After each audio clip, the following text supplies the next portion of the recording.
kalian. Yang pertama, saya minta kelompok, bentar. Saya minta kelompok 2 untuk mempresentasikan. Silakan dipersiapkan ya. Nanti untuk yang presentasinya terserah. Mau mau satu orang saja atau misalnya kalian bergantian, gimana baiknya kelompok kalian saja. Oke, silakan dipersiapkan PPT-nya untuk kelompok 2. Ada di sini kelompok 2?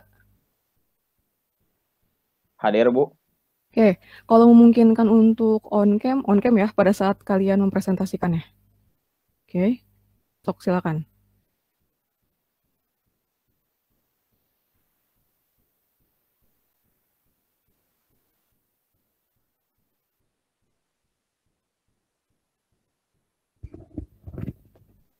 Bentar, Bu. Izin mempersiapkan dulu PPT-nya. Oke. Udah pada makan siang kalian teh? Ini? Atau sambil makan siang? Belum, Bu. Belum. Tapi sholat udah? Udah tuh, Bu. Udah, Bu, sholat. Alhamdulillah, ya. Oke, alhamdulillah ya. Udah, Bu.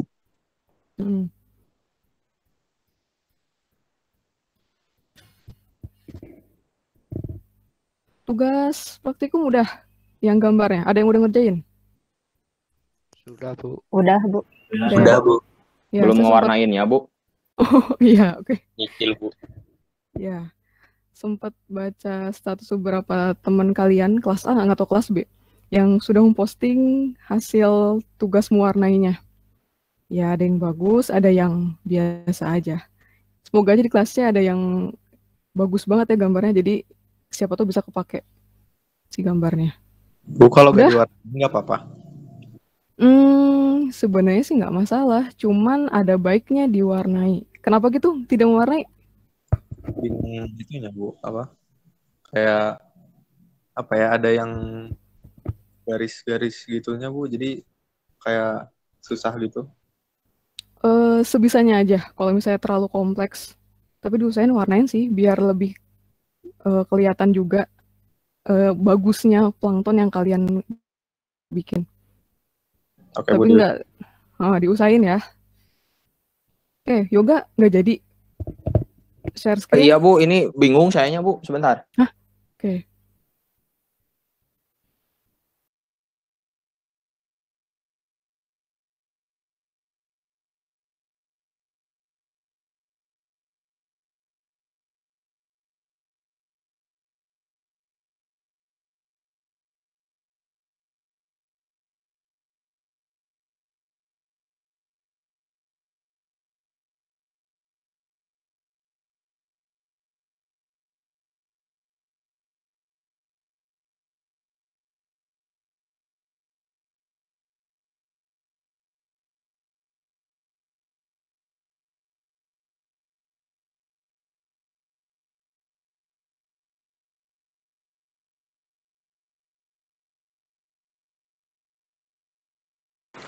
Sudah terlihat PowerPoint-nya? Iya, sudah. Sudah.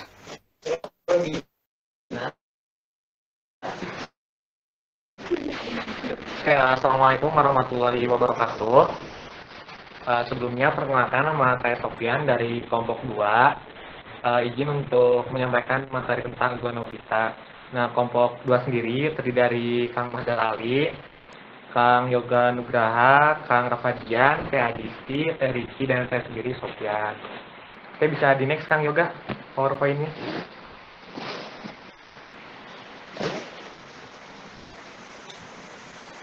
Nah, Aglonophyta sendiri atau aglonoid berasal dari bahasa Yunani yang terdiri dari dua kata. Yang pertama yaitu yang artinya sejati, dan yang kedua glen yang artinya mata. Nah, dinamakan Aglonophyta karena organisme yang termasuk dalam kelompok ini memiliki bintik mata atau stigma yang berwarna merah yang dapat menangkap cahaya atau photoreceptive eye spot dan juga kloroplas.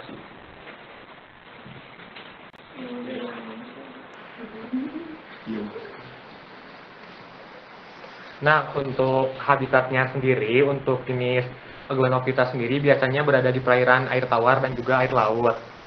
Aglonophyta sendiri dapat tumbuh dengan baik dengan bantuan sinar matahari, air, karbon dioksida, dan juga pupuk untuk Gluonophyta sendiri dapat bertahan dan tetap tumbuh pada konsentrasi karbon dioksida yang tinggi. Bahkan Gluonophyta sendiri dapat tetap tumbuh atau hidup dalam konsentrasi 1000 kali dari udara normal. Jadi si habitat Gluonophyta ini mungkin bisa dikatakan dapat bertahan dalam kondisi yang cukup ekstrim seperti itu.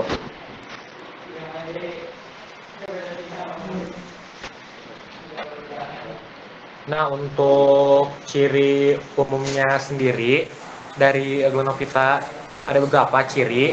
Mungkin untuk yang pertama, selnya bersel tunggal. Terus untuk yang kedua, dari mulutnya muncul 1-4 flagela atau bulu cambuk yang berfungsi sebagai alat gerak atau membantu si Gluonophyta ini dalam bergerak. Terus yang ketiga, pada umumnya memiliki flagela yang tidak sama panjang. Jadi si flagelanya itu panjangnya berbeda-beda tiap flagelanya. Terus yang keempat bersifat motil atau cenderung bergerak.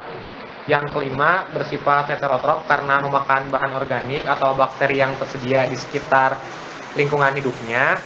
Terus yang berikutnya ada yang memiliki kloroplas yang dapat berfotosintesis, ada juga yang tidak dapat berfotosintesis. Nah, si Gluonophyta ini tadi kan ada yang memiliki kloroplas dan juga tidak. Nah, kan itu teh kalau yang memiliki kloroplas bisa juga disebut mirip dengan tumbuhan yang juga bisa disebut dengan mirip hewan seperti itu. Boleh di next Kang Yoga.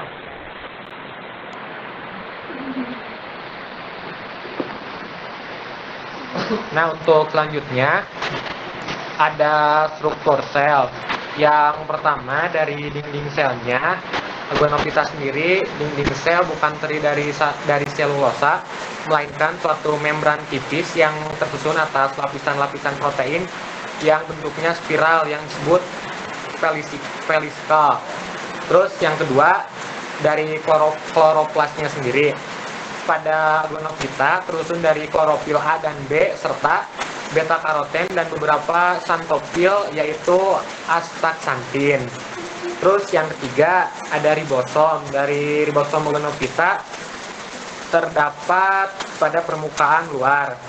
Yang selanjutnya ada vakuola kontraktil, di mana vakuola kontraktil pada Gluonophyta berupa suatu kantung dan dua flagela yang muncul dari dinding-dinding tersebut.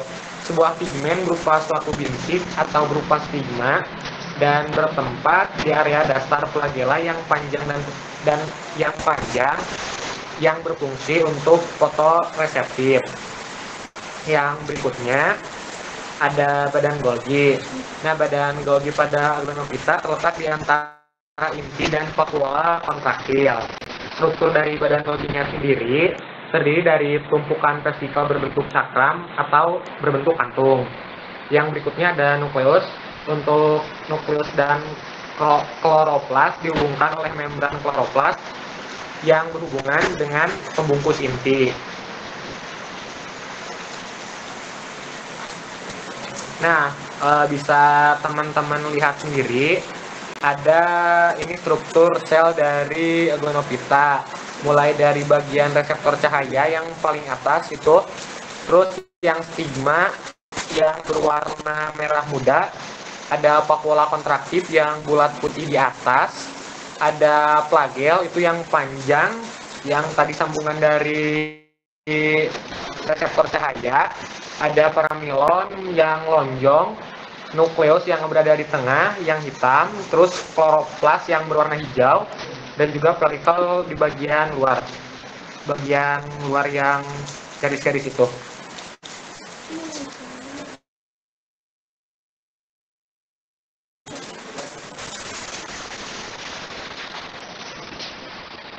Nah, untuk yang selanjutnya mungkin dari segi reproduksi Gluonophyta sendiri, untuk reproduksinya itu secara aseksual dan seksual. Nah, di mana untuk produksi aseksualnya bermula dengan mitosis inti sel yang kemudian diikuti oleh pembelahan sel itu sendiri. Mereka membelah secara longitudinal mulai dari ujung depan sel secara indikatif proses flagelar, kerongkongan, dan stigma. Saat pembelahan terbentuk pada anterior dan bifurkasi berbentuk V secara bertahap bergerak ke arah posterior hingga kedua bagian sepenuhnya terpisah. Sementara itu konjugasi seksual jarang terjadi dan belum ada bukti. Jadi untuk yang kebanyakan untuk wanita sendiri reproduksinya secara seksual, untuk yang seksual jarang terjadi seperti itu.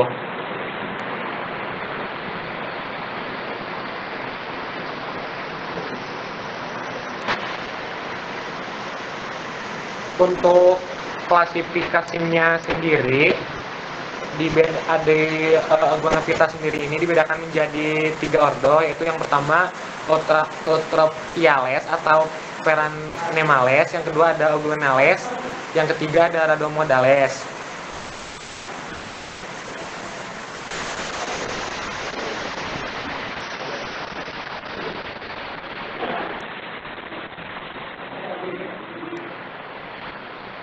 Nah, untuk yang peranan sendiri, ada beberapa peranan dari Iguanopita. Yang pertama digunakan sebagai indikator di perairan untuk mengukur atau ada tidaknya polusi di perairan. Terus yang kedua, di dalam bidang perikanan, Iguanopita merupakan fitoplankton yang berfungsi sebagai makanan ikan atau organisme lain. Untuk yang berikutnya, dalam bidang ekonomi perairan, Iguanopita merupakan produsen primer dan dalam ekosistem perairan, yaitu sebagai penyedia bahan organik dan oksigen bagi hewan-hewan akuatik seperti ikan, udang, dan serangga air ataupun organisme hewan air lainnya. Yang berikutnya, dalam bidang sains, Iguanopita sering dijadikan sebagai objek studi pengamatan karena jenis gangga ini mudah didapat dan dikembangbiakan dan sebagai pencernaan organik.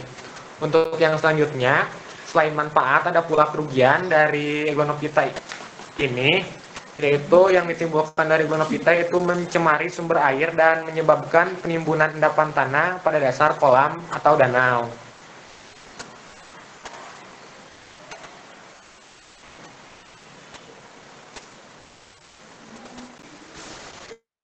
Nah, mungkin untuk materi dari kita dari kelompok 2 sendiri dicukupkan sekian. Terima kasih. Mungkin untuk selanjutnya saya kembali serahkan kepada Bu Fitri. Terima kasih, Bu. Oh iya, oke. Sama-sama. Untuk silakan teman-teman yang lainnya, selain dari kelompok 2, ada yang ingin ditanyakan. Jadi kelompok 2 yang tadi kan presentasi cuma Sofian ya. Nah, nanti untuk yang bagian menjawab pertanyaan di teman-temannya, kalau bisa jangan Sofian lagi, teman-teman yang lain ya. Jadi biar kebagian kalian aktifnya juga. Silakan, ada yang ditanyakan kepada kelompok 2?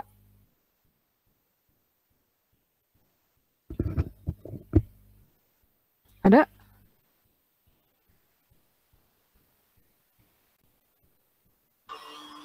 Izin bertanya, Bu. Jangan ke saya, ke kelompok 2. Oh iya. Izin bertanya, Kang Yoga.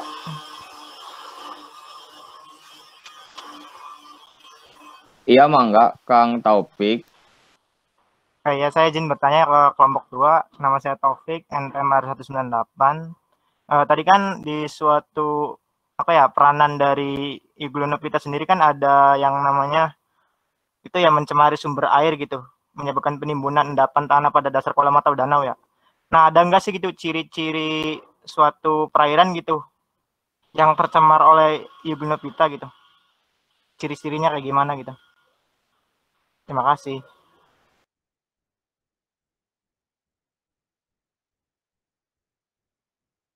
Ya, sama-sama Kang Taufik. Aturan pertanyaannya, Mangga, teman-teman yang lain ada yang ingin bertanya lagi selain Kang Taufik? Izin bertanya. Mangga. Perkenalkan, nama saya Muhammad Mustafa Sidik, NPM 172, perwakilan Depok. Jelas kan suaranya? Putus-putus, Kang. Agak izin putus-putus bertanya Sidik suaranya. Aja ya. Mohon maaf.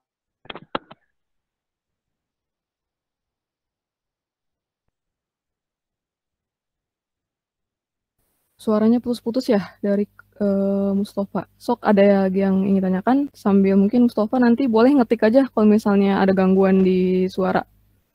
Yang lain ada? Izin bertanya, Kang Yoga. Oke, Irfan semangat, jangan lemes gitu. Oke, silakan. Siap. Izin bertanya, Kang Yoga. Tadi kan untuk perkenalkan dulu, nama saya Irfan Nurrohim, NPM terakhir 197. Izin bertanya, tadi kan untuk dampak negatifnya itu ada penimbunan endapan tanah pada dasar kolam dan danau. Itu apakah euglonopithanya itu mencampur dengan tanah atau gimana, yang kurang paham gitu. Kalau yang itu coba dijelaskan, Kang. Terima kasih, Kang.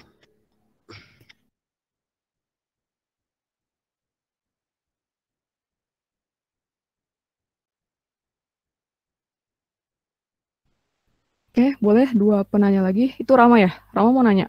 Silakan Rama.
Oke, silakan satu lagi. Kalau enggak saya tunjuk. Udah Bu, itu Kang Ada Sidik berapa? di chat. Udah Total 4 berapa? ini teh Bu. Satu lagi, 4. jadi 5. Oh, ya Bu. Saya minta siapa nih?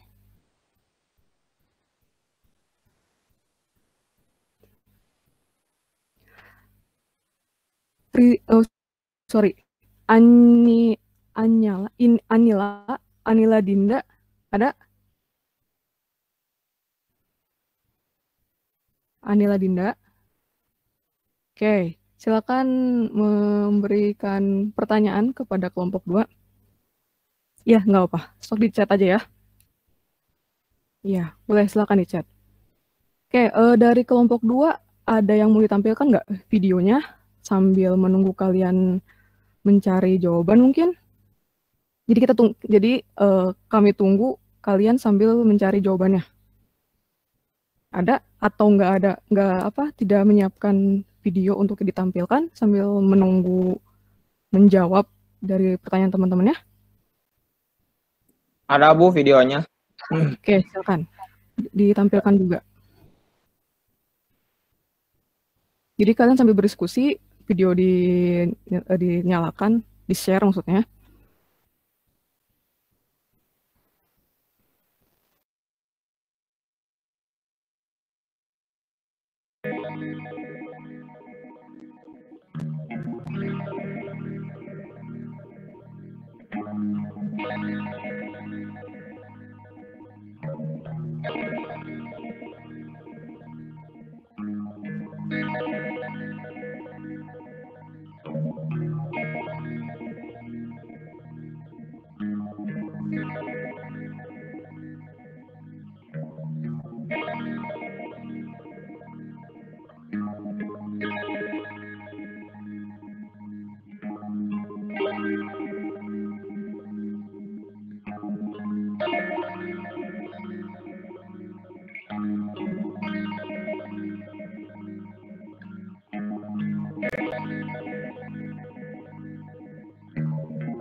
Oke, sudah ada yang bisa dijawab?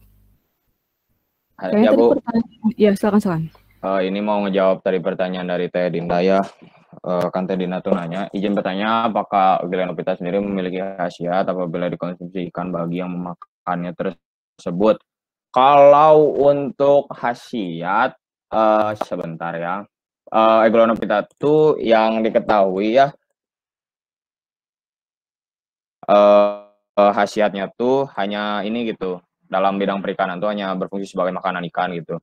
Tetapi untuk ekosistem perairan, Glenopita ini sendiri juga merupakan produsen primer sebagai penyedia bahan organik dan oksigen bagi hewan-hewan air seperti ikan, udang, dan serangga. Nah, jadi selain untuk makanan juga, khasiatnya ada Glenopita di perairan ini tuh sebagai tadi penyedia bahan organik dan oksigen untuk organisme perairannya sendiri. Teh Dinda itu meren gitu ya.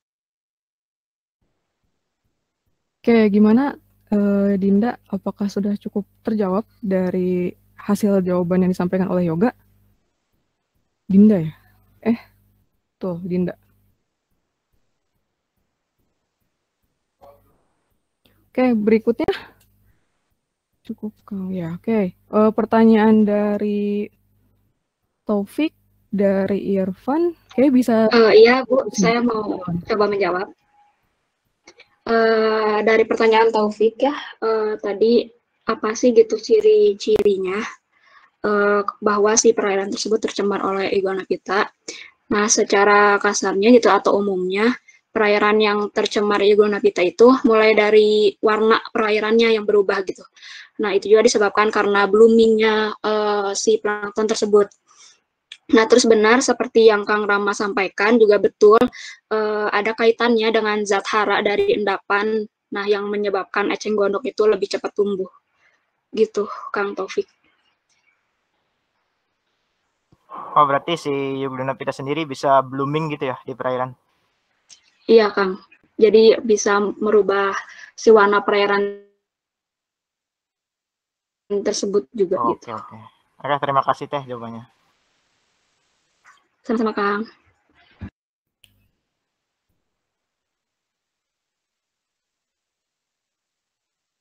Untuk jawab dari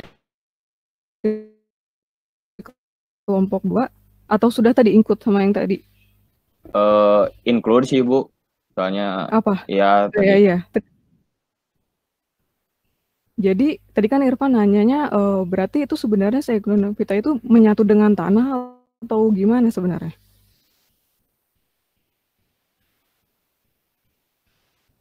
Iya nggak gitu ya, Kang Irfan tadi pertanyaannya? Iya gitu Bu. Ya.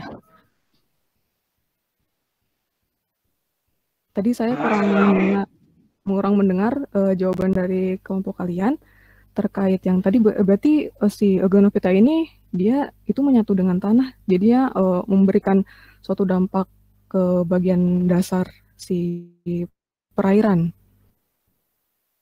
Apakah benar seperti itu atau mungkin ada jawaban lain dari teman-teman kelompok 2?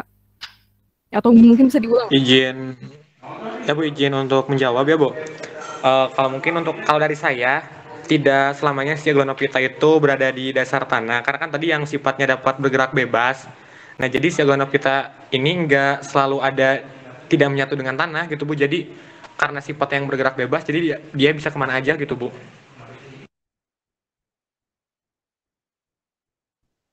Oke, kita tampung dulu aja semuanya ya. Nanti baru di akhir saya memberikan opini saya atau komentar saya terkait dari pertanyaan dan jawaban teman-teman ya. Ini Rio Vito mau bertanya. Rio? Oh nggak jadi. Oh enggak Bu, kebencet berarti tadi. Oh iya, oke, nggak apa. Terima kasih untuk kelompok 2. Sekarang saya mau minta kelompok 9, sini. Kelompok 9. Hadir Bu. Ya, silakan dipersiapkan PPT-nya. Seperti yang tadi ya kelompok 2, jadi kalian presentasikan, nanti di akhir dibuka sesi tanya jawab. Boleh sambil selingan mungkin kalian mencari jawaban, ditampilkan video atau YouTube atau apapun yang bisa istilahnya mah ada iklan ataupun informasi tambahan sembari kalian mencari jawabannya. Oh iya, tadi yang oleh Ate Adisti itu menurut Rama apakah sudah cukup menjawab pertanyaan atau enggak? Kalau saya pribadi nanti saya tambahkan, tapi kalau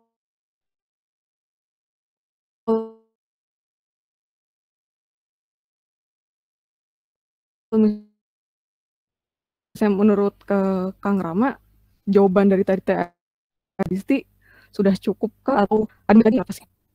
Oke. Padahal kalau misalnya kalian menurut kurang, nggak apa-apa, kalian tanyakan lagi, kalian diskusi. Jadi misalnya mau salah pun, nanti kita sama-sama perbaiki, sama-sama cari referensinya terkait dengan pertanyaan dari teman-teman. Oke, silakan kelompok 9 sudah siap?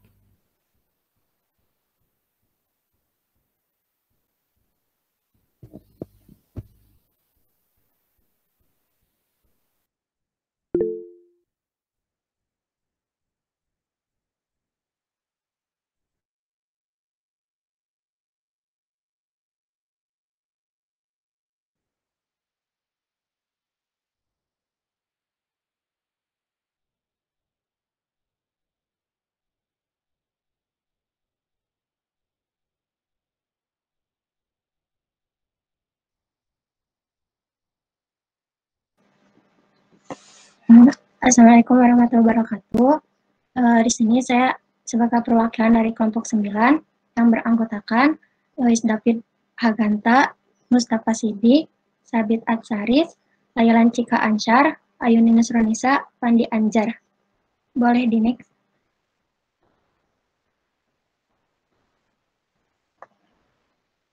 Euglenophita atau eglenoid berasal dari bahasa Yunani, yaitu eu yang artinya sejati dan glen yang artinya mata. Dinamakan Euglenophita karena organisme yang termasuk dalam kelompok ini memiliki bintik mata atau stigma. Berwarna merah yang dapat menangkap cahaya atau fotoreseptif eye spot dan kloroplas. Boleh di next. Euglenophyta dikatakan mirip tumbuhan karena Euglenophyta memiliki klorofil A, klorofil B, dan karoten, sehingga dapat berfotosintesis. Sedangkan dikatakan mirip hewan karena Euglenophyta memiliki alat gerak berupa flagel yang keluar dari selnya. Euglenophyta memiliki habitat di air tawar, misalnya air kolam, sawah, danau, dan banyak ditemukan di parit-parit peternakan yang banyak mengandung kotoran hewan. Boleh di next.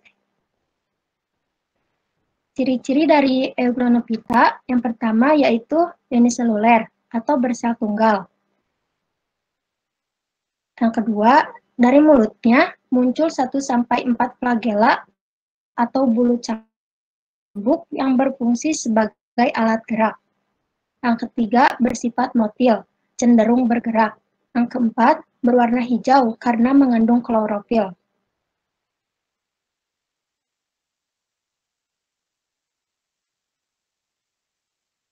Yang kelima, umumnya hidup di air tawar yang kaya bahan organik. Dan cara menak-manan. Yang terakhir, memiliki bintik mata yang disebut stigma. The next.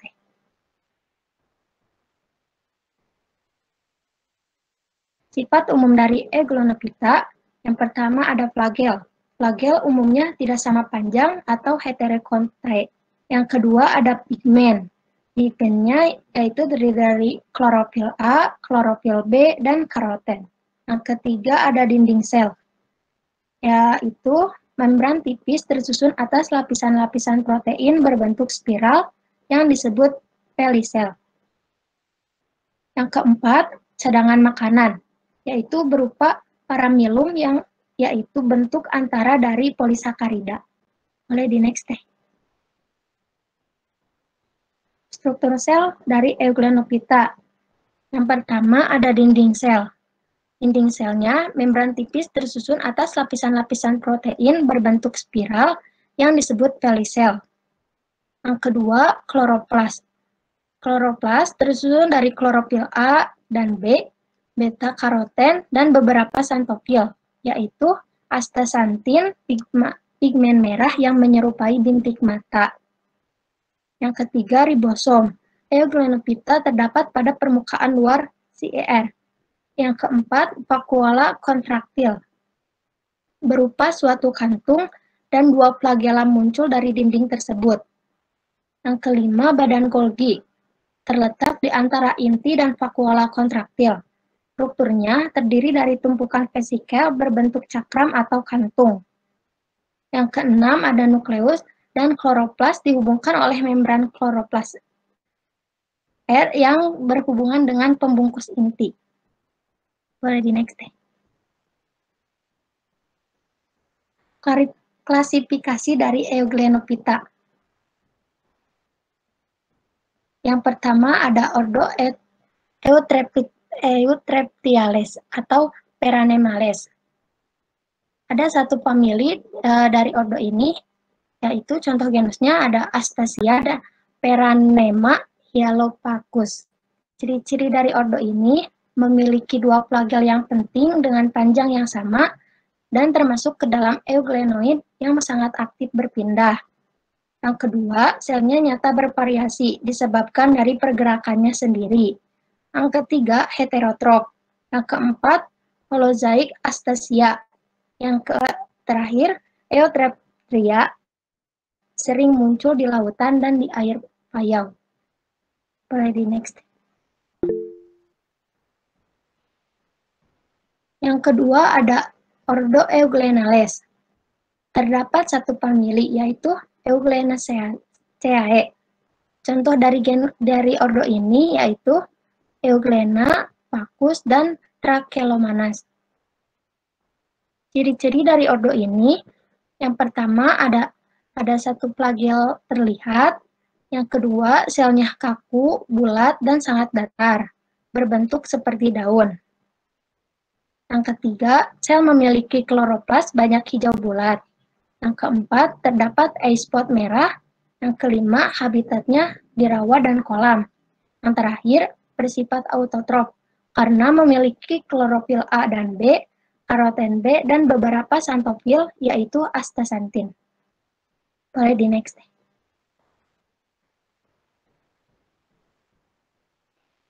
Yang ketiga ada ordo Rhabdomondales. Pada ordo ini memiliki satu famili, yaitu Rhabdomondaceae. Contoh dari famili ini, Colacium, Petalomonas. Ciri-cirinya bersifat epizoik pada copepod, rotifera, dan zooplankton air tawar lainnya. Yang kedua, mempunyai banyak kloroplas berbentuk cakram dengan atau tanpa pirenoid. Yang ketiga, sel dari stadium atau bentuk dendroid atau palmeloid. Yang terakhir, sel dibungkus oleh selaput lendir. Boleh di next. Reproduksi dari Euglenophyta.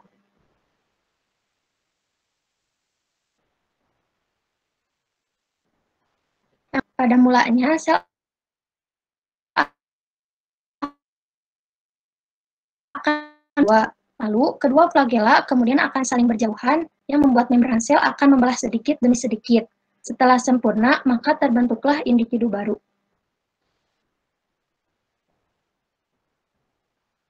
Yang terakhir ada peranan. Peranan yang pertama yaitu digunakan sebagai indikator adanya polusi perairan. Yang kedua, Euglenophyta merupakan fitoplankton yang berfungsi sebagai makanan ikan. Yang ketiga, Euglenophyta merupakan produsen primer dalam ekosistem perairan, sebagai penyedia bahan organik dan oksigen bagi hewan-hewan akuatik. Dampak buruk dari Euglenophyta yaitu mencemari sumber air dan menyebabkan penimbunan endapan tanah pada dasar kolam atau danau.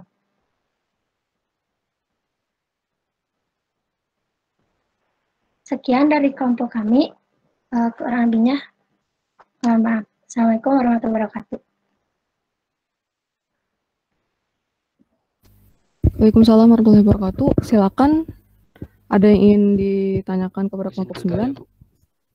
Oke, iya Irfan. Irfannya robot ih.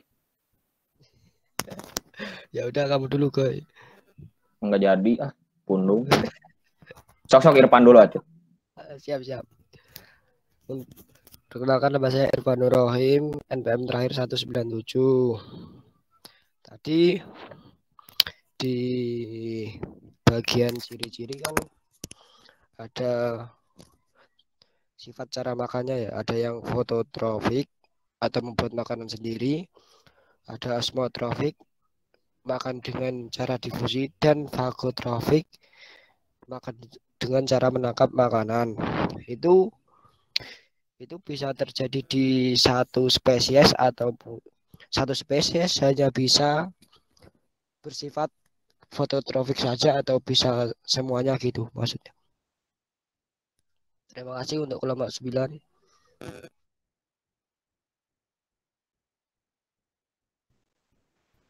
Baik, untuk pertanyaannya kami tampung dulu.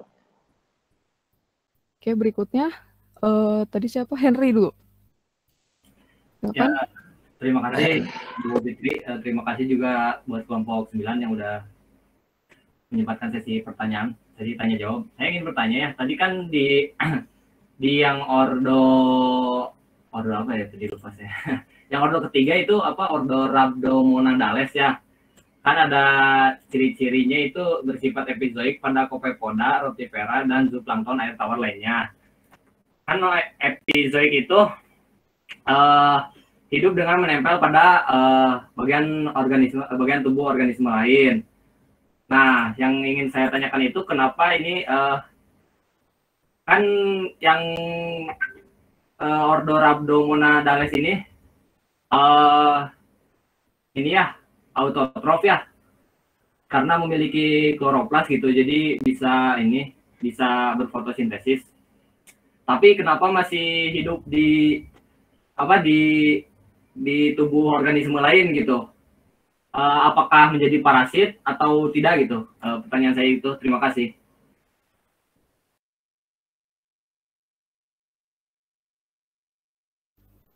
Oke, berikutnya tadi Yoga Bisi Pundung. Sok silakan Yoga.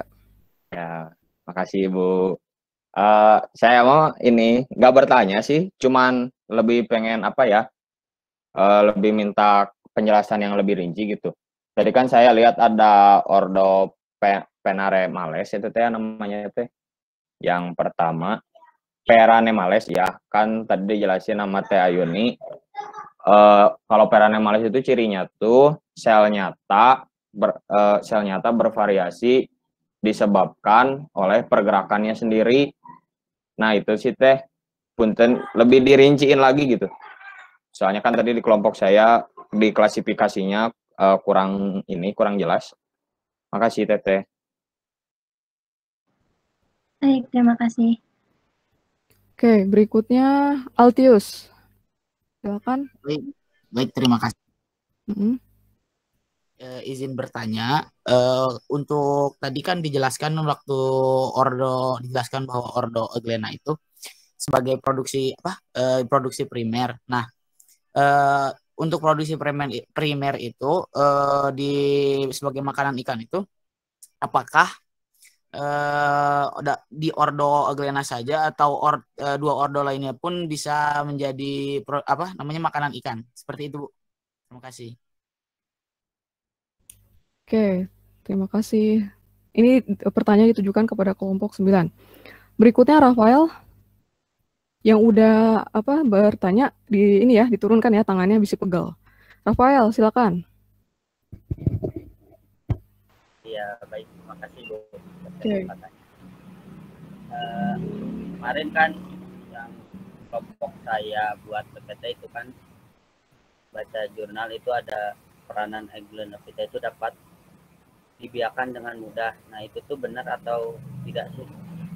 Kalau benar itu gimana caranya? Terima kasih.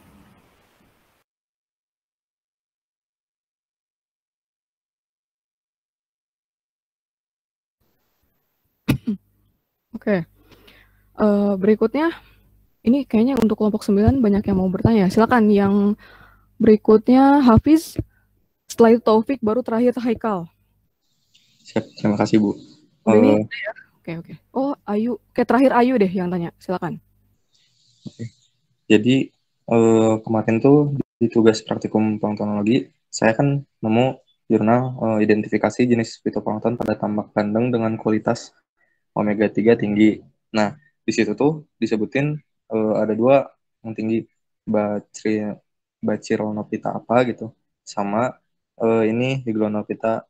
Nah, pertanyaan saya di situ kalau Euglonophyta ini termasuk plankton yang amat sangat tinggi kualitas omega 3-nya atau hanya kebetulan saja gitu di tambak itu tinggi. Kalau misalkan kebetulan, apa yang bikin omega 3-nya tinggi gitu.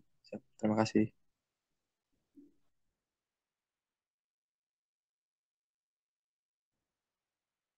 Oke, selanjutnya Haikal dulu deh. Hafiz diturunin ya tangannya. Izin bertanya, nama Haikal Dapariadi, NPM akhir 205. Kan tadi di dampak negatifnya itu dapat mencemari sumber air dan menyebabkan penimbunan. Nah, faktor apa sih yang menyebabkan penimbunan di dalam tanah itu? Mungkin itu aja. Makasih. Oke, tangannya diturunin Haikal. Berikutnya Taufik dan terakhir Ayu. Silakan. Terima kasih ya. Izin bertanya ke kelompok 9. Ini kan minta ini aja detail lain gitu, detail dari Euglonophyta sendiri gitu, kayak lebih spesifik gitu. Kan ada peran yang menguntungkan sama yang merugikan gitu.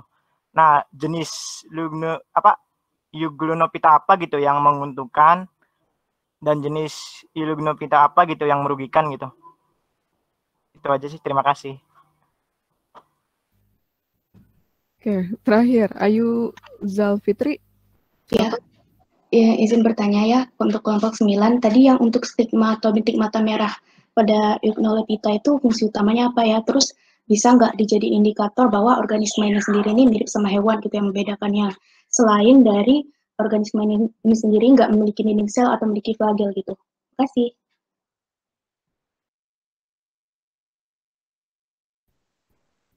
Oke, terima kasih. Total pertanyaan berapa tadi untuk kelompok 9? Yang nyatat siapa tadi? Ayu nih. Siapa? Halo, kelompok 9? Suara saya kedengeran nggak sih? Kedengeran nggak? Kedengeran, Bu. Iya. Saya mencatat Tadi ada 9 pertanyaan, Bu.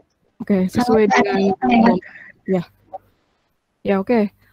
Mungkin ada yang mau ditampilkan dulu videonya sambil menunggu, atau ada yang mau coba menjawab, atau ada yang udah nemu jawabannya gitu? Ada video yang akan ditampilkan, Bu. Oke, silakan.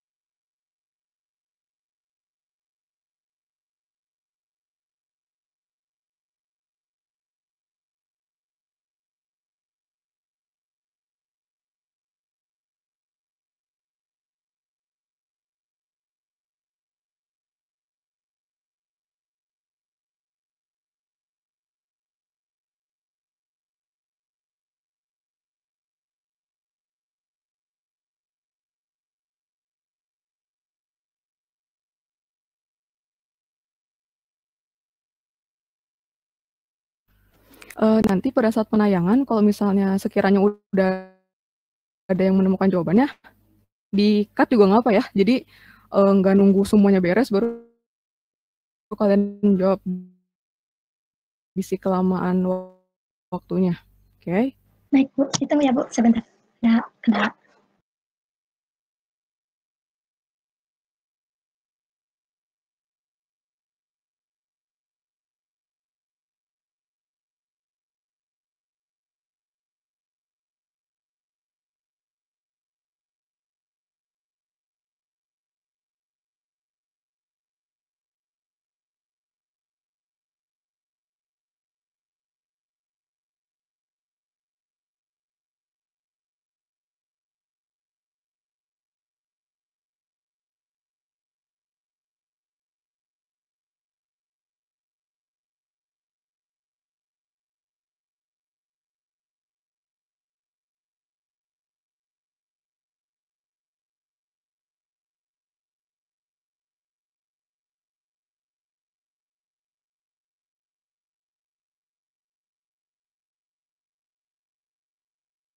Unicellular organisms that belong to the genus Protist. As such, they are not plants, animals, or fungi. In particular, they share characteristics of both plants and animals. While they can manufacture their own food, a characteristic seen in plants, they are also capable of movement and consuming food, which are characteristics of animals. Due to their unique characteristics, there has been some debate as to the phylum in which Euglena should be placed. Historically, they have been classified by scientists in either the phylum Euglenozoa or the phylum Euglenophyta. Euglenoids organized in the phylum Euglenophyta were grouped with algae because of the many chloroplasts with cells. But since other Euglena do not have chloroplasts, and the other ones that do obtain them through endosymbiosis, some scientists contend that they should be placed taxonomically in the phylum Euglenozoa. Euglena live in fresh and brackish water, rich in organic matter, and can also be found in moist soils. Euglena are characterized by a elongated cell with one nucleus, numerous chlorophyll-containing chloroplasts, a contractile vacuole, an eye spot, and 1 or 2 flagella. Unlike plant cells, Euglena lack a rigid cellulose wall and have a flexible pellicle that allows them to change shape. Though they are photosynthetic, most species can also feed heterotrophically and absorb food directly through the cell surface via phagocytosis. Food is often stored as a specialized complex carbohydrate known as pylon, which enables the organism to survive in low light conditions. Most Euglena have a life cycle consisting of a free-swimming stage and a non-motile stage. In the free-swimming stage, produced rapidly by a type of asexual reproduction method known as binary fission. The euglenoid cell reproduces its organelles by mitosis and then splits longitudinally into two daughter cells. When environmental conditions become unfavorable and too difficult for euglena to survive, they can enclose themselves within a thick-walled protective cyst. Protective cyst formation is characteristic of non-motile stage. Oke, udah ada yang bisa dijawab? Kelompok 9? Ada? Silakan dijawab pertanyaan dari teman-temannya.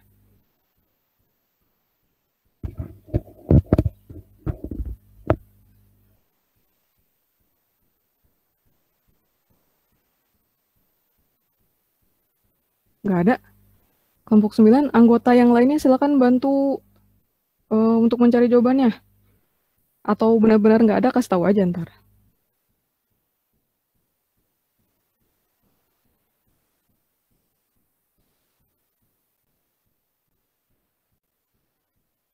Kelompok 9, ada? Udah ada yang bisa dijawab?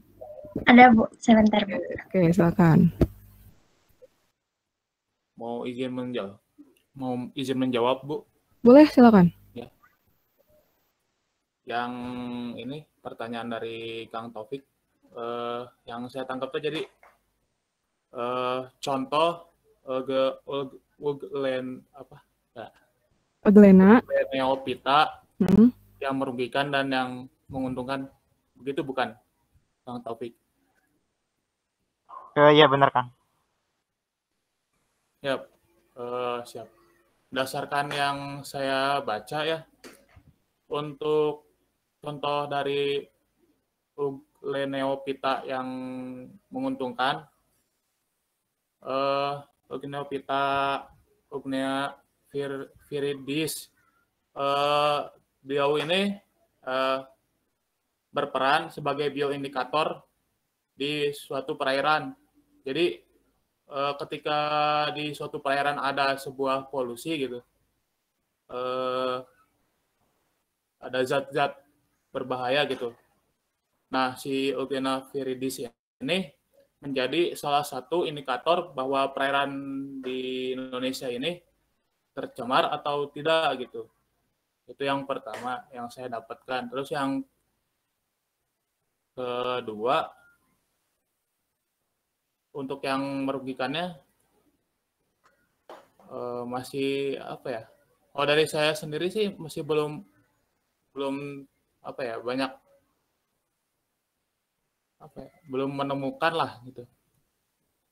Paling barangkali ada teman-teman dari kelompok 9 mau membantu menambahkan gitu dari mengenai contoh pita yang merugikan gitu.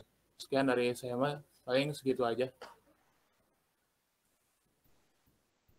Gimana, terjawab Kang Taufik? Berarti tadi yang menguntungkan yang apa, spesies Euglena viridis ya, Kang? Iya. Untuk yang merugikannya belum ada, Kang? Apa belum nemu? Kalau dari saya belum menemukan. Soalnya hampir rata-rata semuanya tuh masih Euglena umum gitu. Barangkali teman-teman dari kelompok 9 ada yang mau menambahkan gitu. Oke, berikutnya pertanyaan dari teman-teman yang lain. Ada yang mau coba dijawab dulu? Silakan. Izin menjawab. Oke, silakan. Suaranya terdengar jelas, ya? Kedengaran. Terdengar, Dik. Izin menjawab dari pertanyaan Teh Ayu mengenai stigma gitu ya. Stigma atau bintik mata merah pada Euglenophyta ini fungsinya apa gitu ya? Dan indikator penentu bahwa organisme ini mirip hewan atau tumbuhan gitu. Nah, yang ditentukan adalah dinamakan Euglenophyta ini karena memiliki bintik mata gitu, yang berwarna merah, nah yang dapat menangkap cahaya dan kloroplas gitu. Nah, fungsinya itu sendiri dari stigma bintik merah ini yaitu mengatur pergerakan sel gitu. Pergerakan sel ke arah cahaya serta dapat digunakan pula untuk membedakan kan saat siang atau malam terjadinya gelap terang gitu. Nah, dan untuk indikatornya ini sendiri,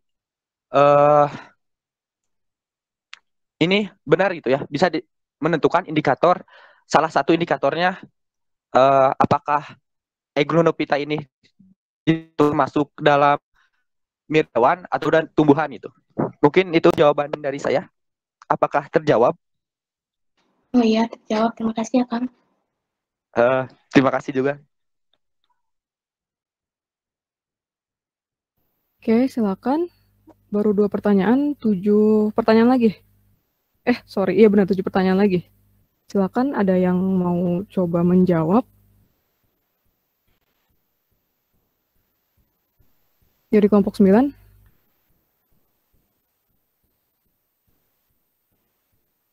Atau termasuk yang gimana nih pertanyaannya? Boleh dikasih tahu. Coba tahu dari kelompok lain boleh ya. Dari kelompok lain misalnya mau izin menanggapi atau membantu menjawab pertanyaan yang dilontarkan ke kelompok 9, kalian boleh membantunya. Gak mesti kelompok 9, cuman utamanya kelompok 9 harus bisa menjawab. Oke, ada? Aduh.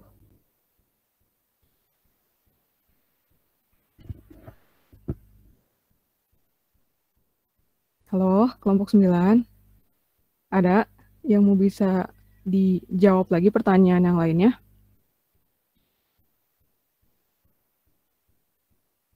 Atau membingungkan pertanyaannya? Oke, silakan. Bingung Bu, ada beberapa pertanyaan gitu ya. Ini memang bingung gitu dari kitanya sendiri terkait dengan tadi pertanyaan dari Kang Hafiz kalau nggak salah, yang apa terkait dengan omega 3 gitu ya. Nah, masih belum dipahami gitu ya, Bu, dari kelompok 9. Oke, nanti saya bantu. Yang pertanyaan lainnya? Ada lagi? Sok, silakan disampaikan. Atau mau misalnya setel lagi video, silakan, boleh. Tapi jangan terlalu lama ya.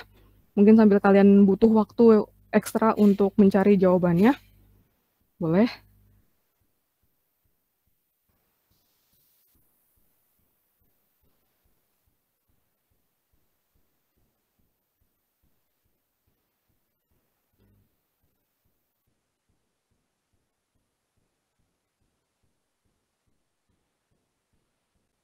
Dari teman-teman yang lainnya, nggak ada yang mau coba bantu jawab untuk kelompok 9?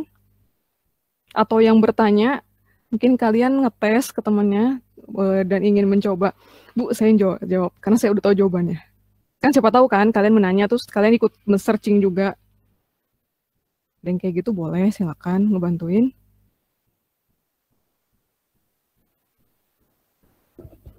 Atau sama sekali nggak ada yang bisa dijawab nih Teh?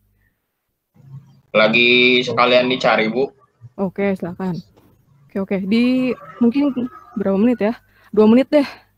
Sampai jam 2:11 ditunggu untuk menjawabnya. Jadi sekalian saya juga akan menyampaikan materi hari ini. Sedikit sih. Karena kan kalian sudah menyampaikan sebelumnya, jadi saya melengkapi yang belum adanya.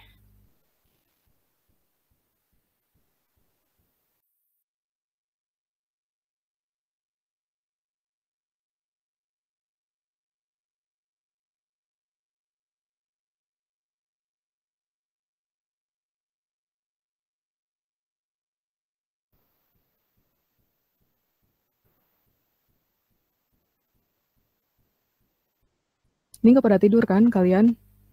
Jamnya sih emang jam-jam enak buat tidur. Bu, ada Bu ini lagi. Oke. Cari. Cenghar Bu. Oke. Ini Yoga bilang budidaya kangkung kan tugas budidayain kangkung air. Enggak Ibu, itu tadi selingan. Oke, silakan Luis. Ini sih Bu izin menjawab dari pertanyaan dari Kang Haikal. Oke, silakan. Pertanyaannya, faktor apa yang menyebabkan terjadinya peledakan atau blooming Euglenopita? Penyebabnya itu bisa beragam, mulai dari melimpahnya nutrien di laut atau yang disebut eutrofikasi atau pemanasan global. Jadi suhu air laut yang meningkat akibat pemanasan global memicu meningkatnya metabolisme sel alga.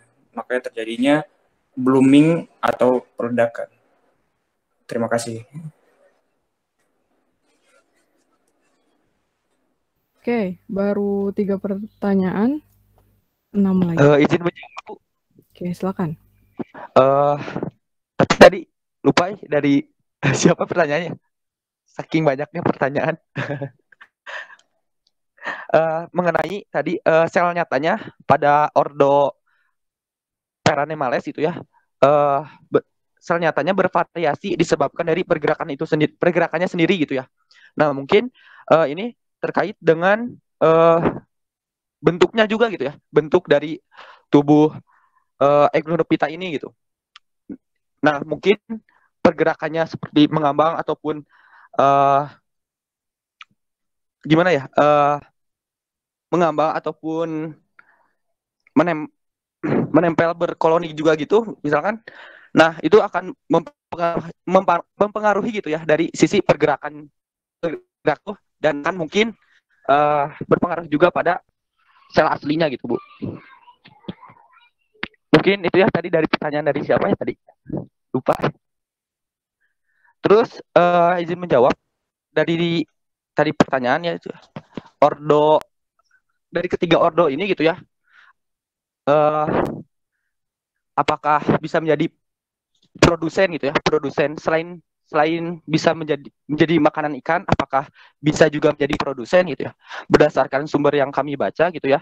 Untuk ordo Eutreptiales ini atau Peranemales ini merupakan produsen gitu, atau yang memiliki klorofil gitu. Nah untuk ordo Eugneraenales juga ini juga merupakan produsen juga karena memiliki sel kloroplas gitu yang banyak. Dan yang terakhir Rhabdomonadales ini, nah ini yang belum kami bisa jawab, belum kami ketahui gitu ya. Jika dilihat dari gambarnya, ini juga mungkin termasuk dalam produsen gitu.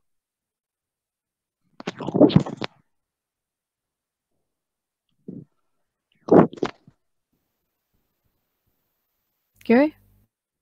Baik, Jadi terima tadi kasih, total Kang. udah ada berapa yang kayak ya? Ada lagi yang belum terjawab pertanyaan dari teman-teman ya?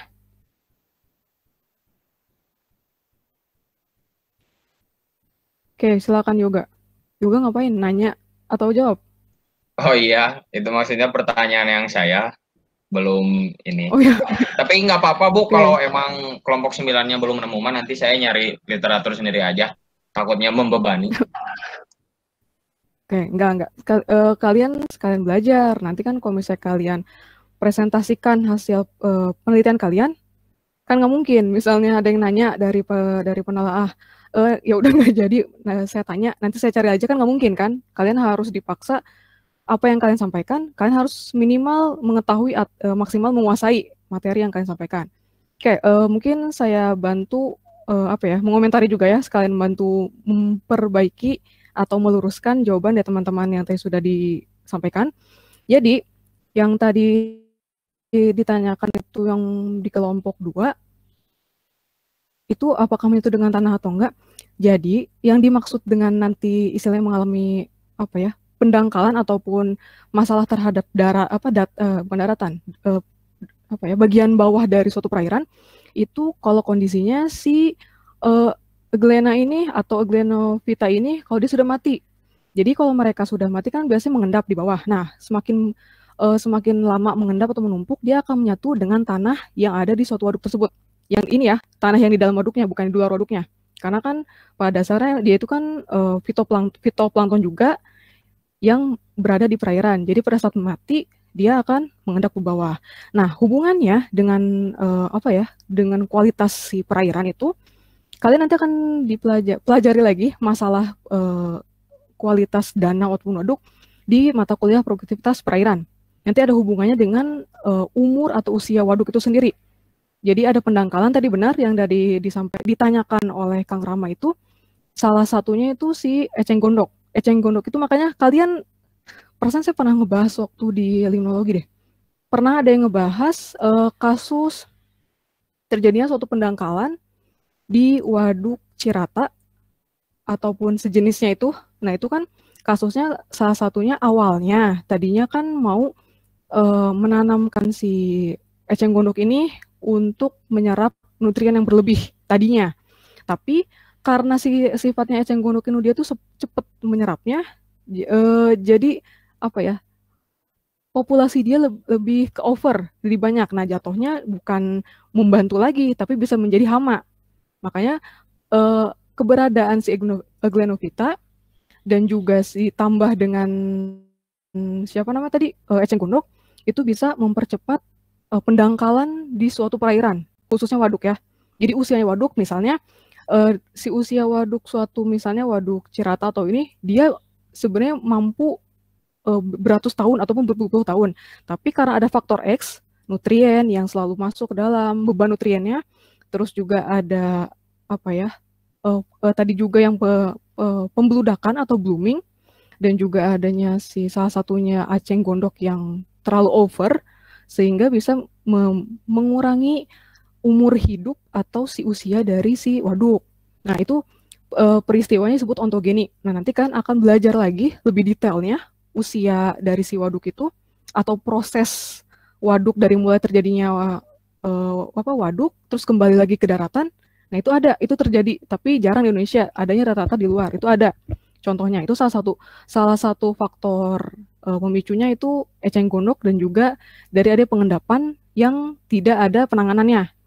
Nah, biasanya dulu sempat sih di waduk Cirata itu penanganannya itu dilakukan pengerukan di bagian dasar, tapi menggunakan alat berat. Kalian tahu kan ya kalau misalnya mau apa ya, semacam menggusur menggusur bangunan, suka ada yang apa ya, kubelko apa itu pokoknya. Nah, beko, ya betul. Si beko ini biasanya dia mengeruk bagian dasar si suatu perairan, tapi dikarenakan untuk istilahnya mendatangkan alatnya dengan biayanya juga cukup mahal. Nah, biasanya harus ada perencanaan dulu untuk ke depannya gimana sebelum terjadinya si ontogeni suatu danau. Nah, salah satu caranya adalah dengan cara pengerukan si dasar perairan. Nah, itu. Tapi untuk jelasnya nanti kita belajarin lagi di mata kuliah produktivitas perairan. Nah, berikutnya tadi itu apa ini teh? Ciri-ciri. Oke, sebenarnya yang disebut dengan ciri-ciri suatu perairan tercemar Aglenophyta atau enggak, Aglenophyta itu sendiri dia bukan yang menyebabkan pencemaran, bukan. Justru yang menyebabkan pencemaran adalah si polutan-polutan yang masuk ke dalam suatu perairan atau bahan organik yang masuk ke dalam perairan. Nah, salah satu organisme yang merespon cepat terhadap masuknya suatu polutan itu atau bahan organik, salah satunya adalah Aglena atau Aglenophyta. Nah, dengan makin banyaknya polutan atau makin banyaknya beban pencemaran, otomatis makin banyak juga si Aglenophyta yang ada di suatu perairan. Jadi dia itu sebagai bioindikator. Tadi benar yang ditanyakan oleh Ayu, siapa ya? Saya lupa nama panjangnya. Oleh Ayu, itu dia sebagai bioindikator, bukan sebagai penyebab pencemaran. Mungkin pencemaran yang dimaksud tuh karena dia udah banyak, udah blooming. Jadi kan kalau kalian mungkin masih ingat, pada saat suatu plankton itu sudah istilahnya udah blooming, otomatis kayak penetrasi cahaya atau proses fotosintesis yang terjadi suatu perairan akan terhalang atau terganggu.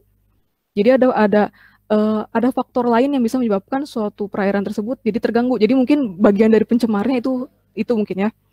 Nah, tapi sekali lagi ditekankan si Aglenophyta ini dia bukan penyebabnya. Dia sebagai bioindikator atau sebagai penanda bahwa perairan tersebut tercemar. Nah, biasanya kalau misalnya kalian saya lupa, ada pelajaran atau materi terkait dengan beban pencemaran suatu perairan. Nah, salah satunya biasanya menggunakan indikatornya atau bioindikatornya berupa Aglenophyta.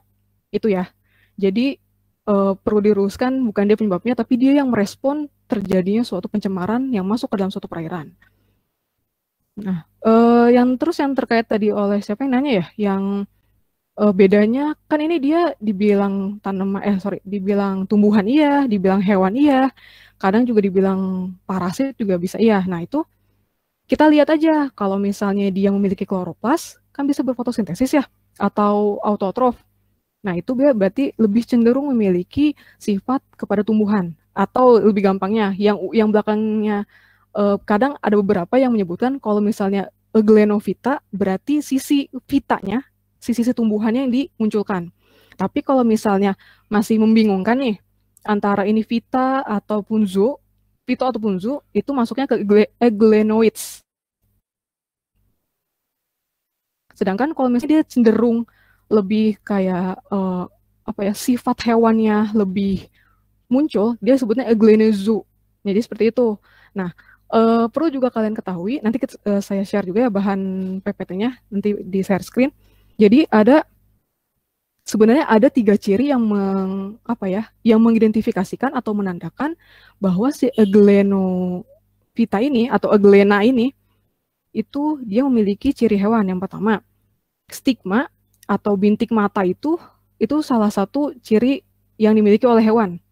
Karena kan informasi juga buat kalian, kita untuk di minggu ini dengan minggu akan datang akan mempelajari jenis plankton yang disebut banci, bukan sih, jati dirinya itu ngambang antara dia itu fito, dia itu hewan, ataupun dia itu parasit. Nah, itu nanti kita akan mempelajari selain minggu ini, ada minggu depan juga.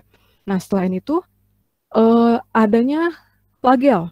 Nah, kan kalau misalnya di Eugleno ini, dia si flagelnya salah satu untuk bergerak, tapi dia flagelnya ini membuat si pergerakan si sel ini, si Eugleno ini lebih cepat, makanya terlihat lebih aktif. Nah, 3 ciri ini yang menandakan dia itu cenderung ke sifat kehewanannya lebih muncul dibandingkan sifat ketumbuhannya. Tapi kan ada beberapa yang masih mengandung kloroplas atau yang bisa menghasilkan klorofil. Nah, itu dia lebih cenderungnya berarti ke tanaman. Dan untuk jenis ordonya, kalian lihat lagi tadi ada 3 ordo kan? Ada yang hetero, ada yang autotrof, ada yang heterotrof, ada yang autotrof. Nah, itu yang membedakannya. Dia lebih banyaknya kemana? Terus yang terkait tadi pertanyaan dengan Henry, tadi mana sih yang dia tuh apa ya? Epizoik itu ya Bu ya? Nah ya, itu ya oke. Epizoik itu sebenarnya kan dia kayak sifatnya, kalau bahasa kasarnya adalah dia lebih kayak ke parasit. Nah, ini juga perlu informasi buat kalian. Ada tidak hanya di Vito ya, di zooplankton juga nanti ada beberapa jenis yang tadinya dia plankton, tapi pada saat gede dia ternyata atau enggak dia itu statusnya plankton tapi dia juga parasit. Nah, untuk yang dia statusnya parasit, kayak yang tadi ditanyakan oleh Henry itu, dia benar, dia salah satunya masuknya ke parasit. Nah, ada beberapa yang parasit. Nah, untuk itu kita membatasi, karena kan kita belajarnya terkait dengan plankton ya, yang sifatnya mengambang di air. Nah, untuk yang parasit, dia kan membutuhkan inangnya. Nah, itu kita tidak pelajari secara dalam. Kita hanya istilahnya cukup mengetahui aja. Untuk mempelajarinya itu ada ranahnya sendiri. Jadi itu benar, salah satu itu parasit. Dan itu juga ada di zooplankton sih paling banyak dia. Jadi Argulus kalau tidak salah tadi di kelas sebelumnya, itu juga ada Argulus. Dia tuh zooplankton. Tapi kok dia bisa menempel juga di ikan atau gimana? Itu dia disebutnya bukan zooplankton sebagai yang dominan dia bukan sebagai plankton, tapi dia udah mendominasi sebagai si parasit. Jadi sifatnya cenderung ke parasit. Mungkin itu ya jawaban untuk Henry. Berikutnya ada lagi nggak sih yang belum dijawab tadi tuh? Sifat epizoik hidup sel nyata. Oke, kalau yang sel nyata itu sebenarnya nanti saya tunjukin. Ada ada jenis si Euglenovita ini yang dia memiliki dinding selnya yang emang kuat, jadi yang tebal, jadi yang sejatinya ada salah satu yang vakus. Makanya, kalau tadi kalian sempat lihat di video nggak? Ada bentuk Euglena yang dia itu bentuknya awalnya bulat, terus dia tiba-tiba jadi panjang. Nah, itu tuh salah satu contoh yang dia tuh sebenarnya tidak memiliki dinding, tapi dia memiliki membran plasma. Jadi istilahnya lebih fleksibel lah. Yang bisa apa ya? Bisa mengikuti kondisi misalnya si ruangnya seperti apa, jadi fleksibel. Dibandingkan kalau yang si punya dinding sel sejati ini atau salah satunya si Pakus, dia mau gimana pun juga bentuknya bakal bulat. Seperti apa ya? Bawang merah yang ada kuncupnya, kan si Pakus gambarnya seperti itu. Nanti saya tampilkan PPT-nya. Nah, jadi yang dibilang sejatinya itu dari dari dinding selnya yang membalut si tubuh si sel ini. Nah, untuk si plankton ini kita sebutannya adalah sel karena dia kan merupakan unisel ya. Jadi bukan individu, dia masuknya ke sel. Oke, berikutnya apa ya tadi? Oh, yang pakan itu ya. Kalau yang pakan itu ini kayaknya mah kalau menurut pendapat saya mungkin sebelumnya di studi literatur dulu kenapa sampai dipilih si Euglena sama satu lagi apa sih? Tadi itu yang mengandung banyak apa? Aduh, saya lupa. Yang tadi mengandung banyak omega 3 itu sebelumnya dia tuh si penelitinya itu studi literatur dulu dari menyesuaikan atau misalnya mencari info terkait dengan jenis fitoplankton apa sih yang omega 3-nya lebih tinggi. Walaupun jenis lain juga ada, tapi mungkin yang masuk ke referensi dia untuk diteliti, salah satunya ada Euglena. Dan juga kalau mungkin kalian ada di sini yang bikin PPT, yang dibilang si Euglena ini lebih mudah untuk dibudidayakan atau cenderung lebih gampang ditemukan di suatu perairan. Nah, itu jadi mungkin salah satu referensinya karena dia mudah juga dibudidayakan dan juga keberadaannya tuh tidak susah lah, tidak sulit dibandingkan dengan jenis fitoplankton yang lain. Makanya yang diambil contohnya untuk yang mengandung omega 3 yang tinggi yaitu si Euglena. Walaupun yang lain ada, tapi itu buat ikan bandeng ya. Berikutnya, ada lagi nggak sih yang belum dijawab oleh teman-teman tadi? Ada, Bu. Nggak ada ya? Ada, Bu. Apa? Yang itu. Mangga. Ke topik. Apa? Tadi kan ada spesies yang merugikannya, Bu. Nah, itu spesies yang jenis apa gitu, Bu, yang dari Euglena yang merugikan gitu? Oke. Sebenarnya oke, lanjutin dulu. Apa semua spesies apa enggak gitu, Bu? Apa ada satu spesies gitu yang merugikan gitu? Oke. Kalau semua fitoplankton itu dia selama dia tidak dalam kondisi blooming, dia tidak merugikan. Dia kan salah satu produsen primer yang menghasilkan oksigen juga, yang juga menghasilkan dirinya sendiri sebagai nutrien untuk pakan organisme yang lain ataupun zooplankton. Nah, kondisi dia merugikan kalau misalnya dia sudah dalam kondisi dia blooming. Jadi istilahnya mah mengganggu kehidupan di suatu perairan. Tapi bisa jadi yang tadi ditanyakan oleh Henry itu kan dia ada sifat parasitnya. Berarti ada kemungkinan dia nempel di Cyclops juga ya, di zooplankton. Nah, itu mungkin yang menjadi salah satu dia merugikan organisme lain. Tapi itu kalau yang sifatnya emang cenderung ke parasit ya, bukan yang fito. Ini tuh produsen primer mengenai produsen primer jenis terakhir. Produsen primer jenis terakhir. Maksudnya gimana? Yang tadi Bu, yang soal tadi kan udah dijelaskan yang 2 itu merupakan produsen primer. Nah, yang satu lagi Bu, yang belum dijawab oleh Kang Sidik. Ini Bu, untuk ordo Rhabdomynadarés Bu. Oke. Kalau nanti koreksi saya kalau saya salah. Setahu saya si Rhabdomynadarés ini dia umumnya itu lebih condong ke sifatnya parasit sih dibandingkan dia sebagai plankton. Nah, terus kalau pokoknya patokannya adalah kalau dia selama memiliki kloroplas, bisa menghasilkan atau bisa berfotosintesis, dia statusnya menjadi produsen primer. Karena kan dia menghasilkan energi untuk organisme lain. Di luar itu, ada kemungkinan dia bukan menjadi bagian dari produsen primer. Ada kemungkinan seperti itu ya. Nah, terus kalau ini ada lagi karena apa ya? Pencemaran semakin berkembang biak. Kalau si Euglenovita ini, ya sih semakin banyak Euglenovita berarti mengindikasikan bahwa perairan tersebut sedang tidak baik-baik saja. Jadi beban pencemarnya itu sudah parah, ditandai dengan banyaknya Euglenovita yang makin banyak juga di suatu perairan. Tapi sebenarnya selain itu juga apa ya, nggak hanya Euglenovita sih, dengan adanya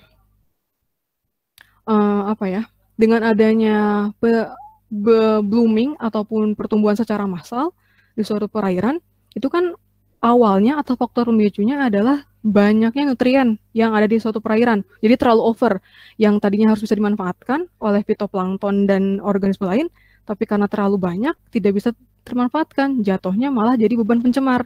Itu bisa juga jatuhnya jadi lebih ke memicu pertumbuhan organisme atau fitoplankton lain untuk mendominasi suatu perairan.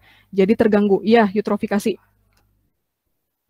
Oke, mungkin seperti itu ya. Nah, untuk eutrofikasi, yang kalian tanyakan ini sebenarnya lebih banyak ranahnya nanti kita akan bahas di produktivitas perairan. Dari mulai eutrofikasi, terus juga pendangkalan itu nanti apa aja sih selain nutrien itu apa aja. Terus akibatnya dari adanya terlalu banyak nutrien atau terlalu banyaknya beban pencemar suatu perairan itu akan menimbulkan apa? Itu lebih detailnya akan di produktivitas perairan. Ini mungkin kalian dasarnya aja kita sampaikan di sini ya. Di detailnya nanti kita sampaikan di mata kuliah yang akan datang. Oke, ada lagi nggak sih yang belum dijawab? Ada. Apa? Yang tadi kan untuk sifat makannya ada 3 itu, Bu. Itu satu spesies itu bisa bersifat 3 itu atau hanya satu spesies satu sifat gitu, Bu? Oke, kalau yang sebenarnya ini nyambung lagi ke yang jawaban apa ya, yang tadi ada yang ditanyakan. Jadi kalau misalnya dia itu di sifatnya atau di ciri-cirinya itu dia memiliki kloroplas, dia sifat untuk cara dia mengambil makanannya itu autotrof ataupun fototrof. Jadi yang tergantung dengan cahaya matahari. Jadi berfotosintesis. Di luar itu yang kayak tadi apa tadi Irfan, sorry saya lupa. Fagotropik, osmotropik, fototropik. Ya. Kalau fototropik kan karena dia itu ada cahaya matahari. Nah itu masuknya ke yang lebih dominannya sebagai dia Euglenovita. Tapi kalau misalnya yang yang difusi dan juga menangkap si makanannya itu lebih cenderung yang sifatnya tidak memiliki kloroplas. Tadi ada kan yang tidak memiliki kloroplas itu apa ya? Saya lupa. Ada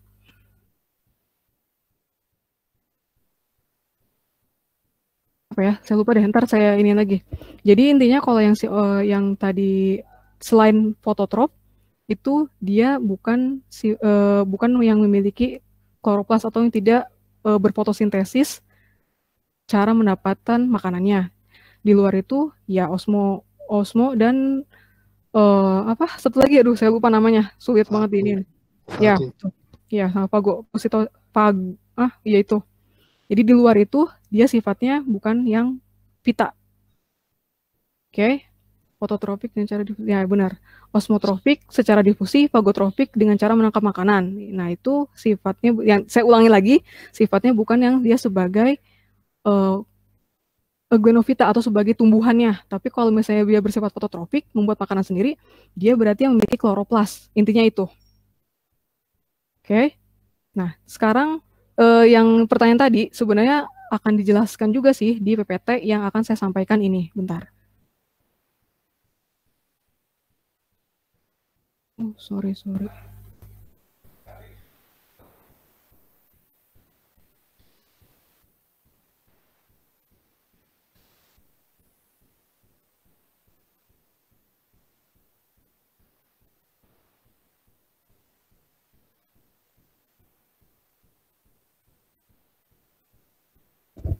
Kelihatan nggak PPT-nya?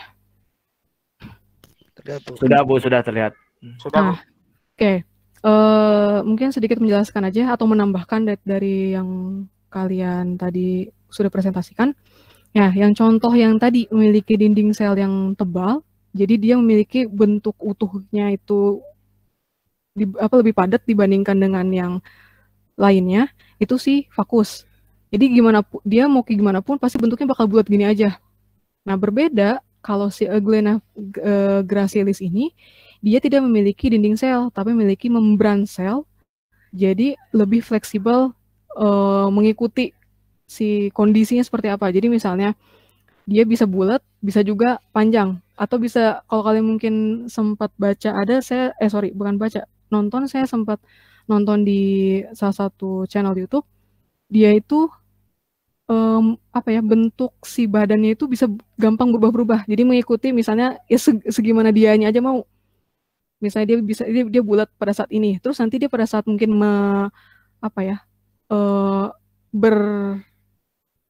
pembelahan binernya atau misalnya berkumpul dengan yang jenisnya yang sejenis Euglena, dia bisa mengikuti lagi panjang, bulat, panjang, bulat, panjang, bulat. Jadi dia lebih fleksibel dibandingkan dengan vakus.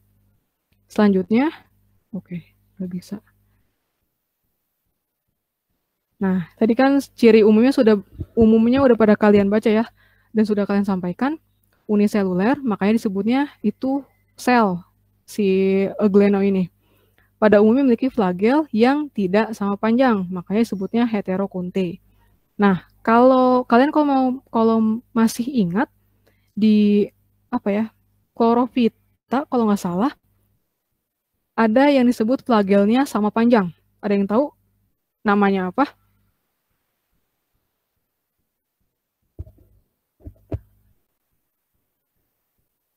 Ada yang tahu? Lawan kata heterokonte? Auto bukan Bu? Bukan. Ini jangan chat ya, saya nggak bisa lihat ini kalian. Homo bukan Bu? Bukan. Sok ada kalian pokoknya kalau nggak salah Prof Zaida atau Pak Chandra ya berulang kali menyebutkan titik-titik konte. Saya yang ingat? Isokonte bukan? Ya, betul. Isokonte. Jadi yang flagelnya yang memiliki panjangnya sama itu isokonte. Kalau kalau kecuali yang gami ya, ada anisogami, ada heterogami, itu penyebutannya beda. Tapi kalau untuk flagel itu ada heterokonte dan isokonte. Jadi dan untuk jumlah yang ini, jumlah flagelnya ada 2 ataupun 4. Kalau mungkin kalian tadi sempat melihat video yang disampaikan oleh teman-teman kalian, itu terlihat flagel yang istilahnya terlihat jelasnya itu flagel yang satu. Jadi satu flagel aja. Sedangkan satu flagelnya lagi itu masih ada di dalam si sel itu sendiri. Bahkan cenderung dia tidak akan keluar. Jadi yang lebih digunakan itu hanya satu flagel saja. Walaupun ada bisa lebih, bisa 2 ataupun 4 itu bisa. Tapi yang pasti ukuran yang mencuat sendiri atau beda sendiri, panjang sendiri itu biasanya ada satu flagel yang lebih dominan dibandingkan flagel yang lainnya. Berikutnya, umumnya hidup di air tawar kayak ya ini juga tadi juga sudah disampaikan oleh teman-teman kalian. Ada yang memiliki kloroplas yang bisa berfotosintesis ya, dan ada juga yang tidak dapat berfotosintesis. Dia itu kalau yang tidak memiliki kloroplas. Nah, yang berfotosintesis, nah ini yang tadi sudah ditanyakan oleh Irfan, yang berfotosintesis itu yang dia fototrofik, sedangkan yang di luar itu, yang istilahnya tidak memiliki kloroplas, dia sifat atau cara makannya itu osmotrofik, bisa juga fagotrofik, jadi bisa dengan cara difusi, atau bisa juga dengan cara menangkap si makanannya. Nah, dinding selnya itu tersusun atas lapisan-lapisan protein berbentuk spiral, atau yang tadi disebutkan itu namanya pelikel. Memiliki bintik mata yang disebut dengan stigma. Oke, ini juga tadi sudah kalian sebutkan. Untuk reproduksinya juga dan peranannya. di sini mungkin saya sedikit menambahkan saja ya. Di sini kan ada yang namanya reservoir atau reservoir. Itu adalah tempat keluarnya si flagel yang ada di dalam ini, yang tempat keluarnya disebut dengan reservoir. Nah, di reservoir ini kan ada juga di Euglena ini juga ada yang namanya vakuola kontraktil. Nah, dia ini sebenarnya kerjanya itu apa ya, secara simultan atau bekerja sama dengan si stigma ini. Jadi si vakuola kontraktil ini dia membantu si A-spot atau stigma ini untuk pergerakannya kayak maju mundurnya itu untuk mencari suatu cahaya, itu dibantu salah satunya oleh vakuola kontraktil. Nah, kalau kalian mungkin masih ingat, saya apa ya, kalau tidak salah ada di cyanophyta, kalian tahu ada yang sebutnya pseudo vakuola kontraktil. Masih ingat nggak? Jadi kalau di sini dia vakuola kontraktilnya itu sudah istilahnya sudah utuh lah, secara utuh. Sedangkan kalau yang di cyanophyta ini dia vakuola kontraktilnya itu semu. Jadi bedanya di situ. Nah, kalau ini fungsinya tadi sudah disebutkan, dia itu membantu si A-spot ataupun stigma dalam pergerakannya, dan juga dalam istilahnya membantu untuk mencari rangsangan cahaya yang nanti akan dimanfaatkan oleh si Euglena ini. Nah, terus yang tadi juga, si pelicle itu yang bentuknya melingkar-melingkar sini. Nah, ini pelicle. Nah, jadi seperti itu.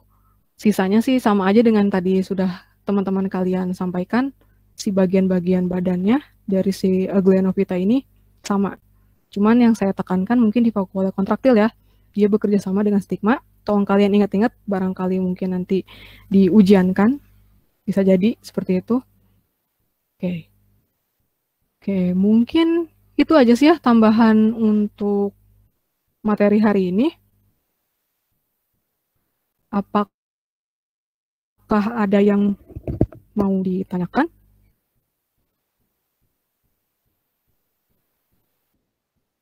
Boleh, silakan. Gak apa.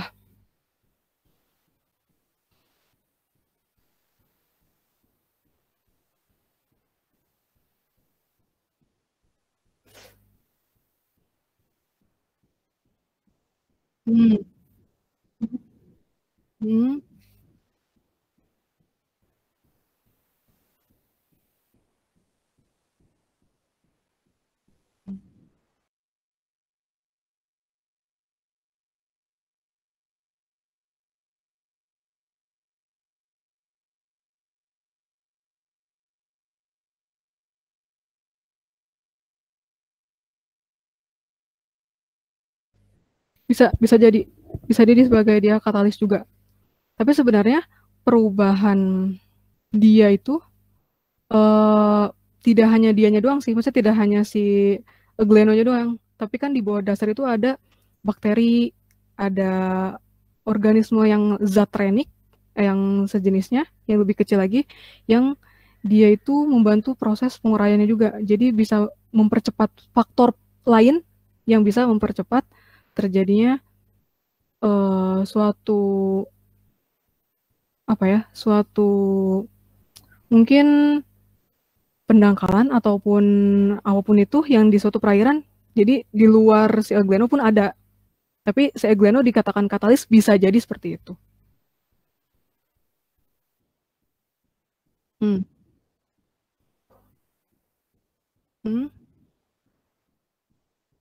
Atau gini,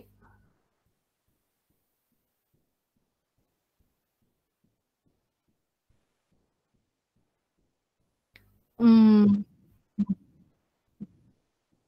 hmm, hmm, hmm.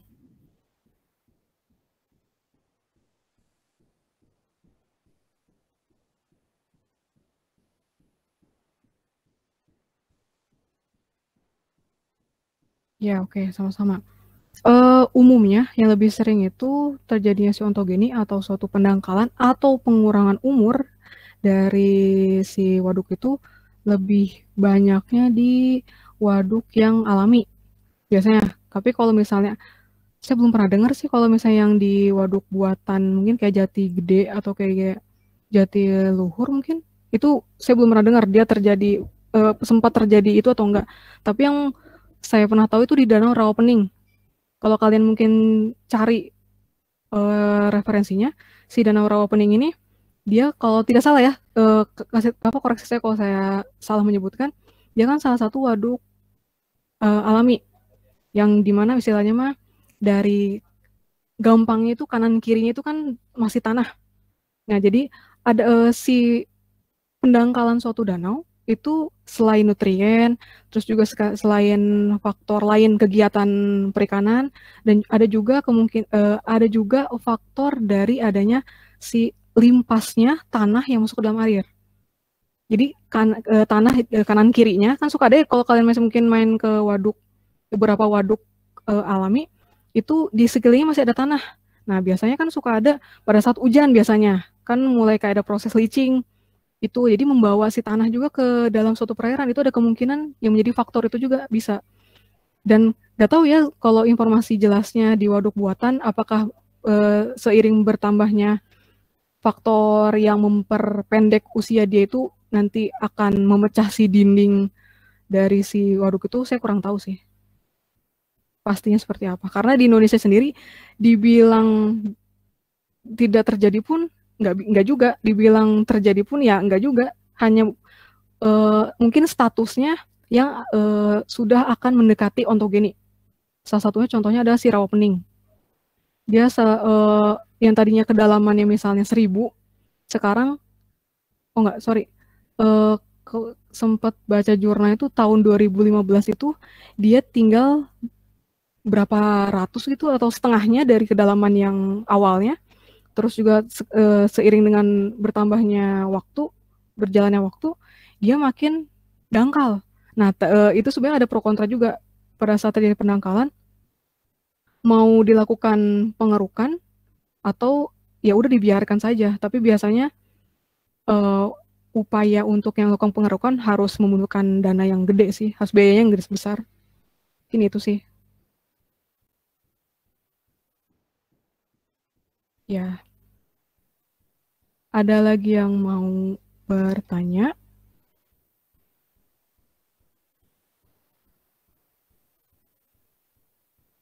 Ada? Ibu, maaf. Ya. Boleh dijelasin ulang yang receiver sama vakuola kontraktil, soalnya tadi agak loading otak Amelnya. Reservoir itu. Oh iya, itu. Bentar ya. Bentar.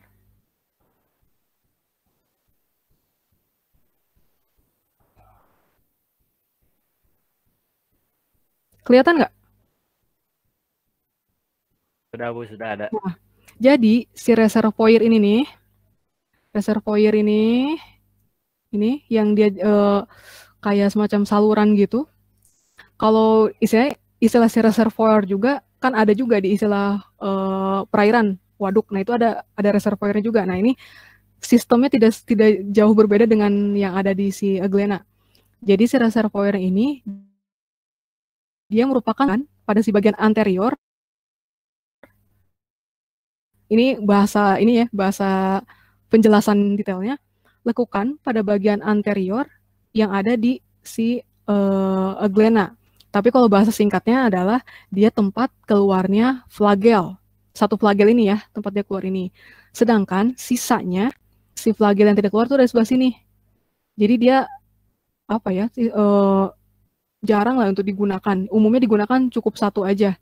Kalaupun nanti dia keluar, itu pada saat terjadinya proses pembelahan biner.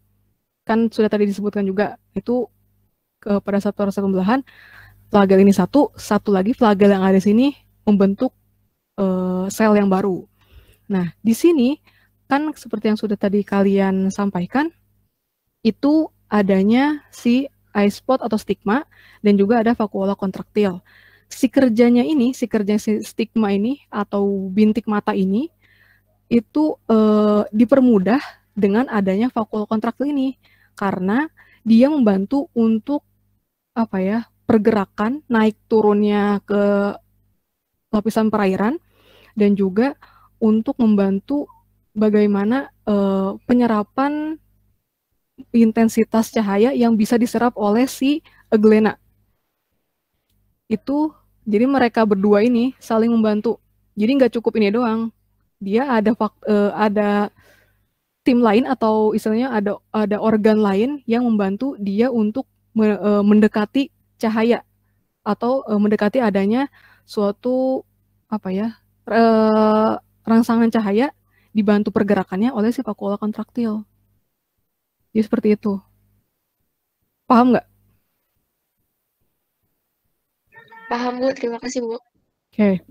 Ini biasanya kalau diulang-ulang ada kemungkinan keluar di ujian ya. Ada kemungkinan, tapi tidak usah dipikirkan. Oke.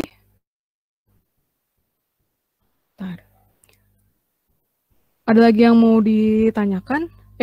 Besok jangan ini ya, diusahakan jangan telat mulai praktikumnya. Jadi besok kita akan live untuk proses pengamatan langsung dari lab. Oke. Jadi untuk tugas hari ini, karena kan nggak ada pretest, nggak ada post-test, kalian diminta untuk meresum materi hari ini. Jadi meresumnya itu dari teman kalian yang sudah menyampaikan PPT tadi, ditambah dengan hasil diskusi dari teman-teman kalian tadi lakukan. Boleh ditambahkan diskusi dari saya dan kalian. Jadi ditambahkan seperti itu untuk resumenya. Dan maksimalnya itu dua halaman. Tadi Prof. Zaidah nitip ke saya untuk resumnya maksimal 2 halaman. Dan ditunggu pengirimannya itu maksimal jam 19.00. Nanti akan dibuka di Google Classroom agar kalian gampang untuk mensubmitnya si resumnya. Oke? Jangan lupa, jangan sampai kelewat. Hari ini jam 19.00. Oke? Paham tugasnya? Insya Allah paham, Bu. Paham, Bu, paham. Ya. Jadi kalian meresum dari yang sudah teman-teman kalian sampaikan, ditambah dari hasil diskusi yang sudah kita lakukan hari ini. Jadi ya tidak terlalu kompleks juga sih. Kayaknya nggak perlu kalian menambahkan klasifikasi, kayak enggak deh. Intinya aja. Kan maksimal juga 2 halaman, nggak terlalu banyak. Oke? Ada yang mau ditanyakan? Resumenya diketik. Ya, oh ya benar. Saya lupa tadi ngasih tahu. Resumenya diketik. Oke, jadi mungkin kalian bisa bahasa kasarnya adalah kalian ngekopas beberapa bahasan, terus sisanya kalian ketik dari hasil diskusi, itu bisa, boleh. Oke, ada lagi yang mau ditanyakan?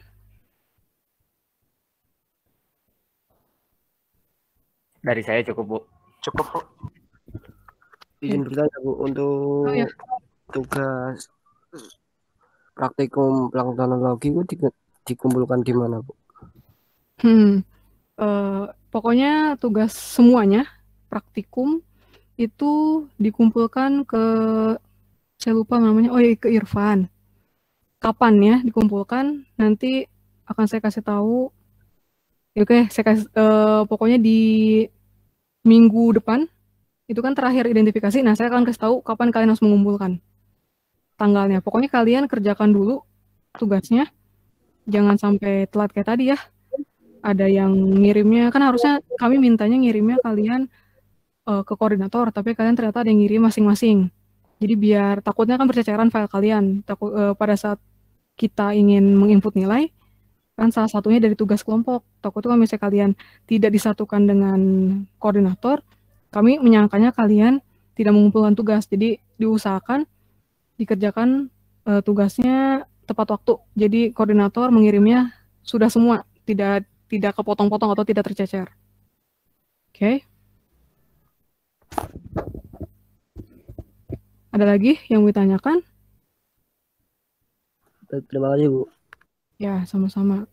Yang jurnal untuk presentasi udah kalian cari? Alhamdulillah sudah, Bu. Oke. Ada yang udah buat atau ada yang masih antar aja lah, kan belum dikasih tahu juga deadline-nya. Belum, Bu, belum dibuat. Oke, ya. Oke, hati-hati aja, takutnya kami minta tiba-tiba nanti kalian buat sendiri. Oke. Ya, oke, on proses ya. Pokoknya kalian kerjakan aja.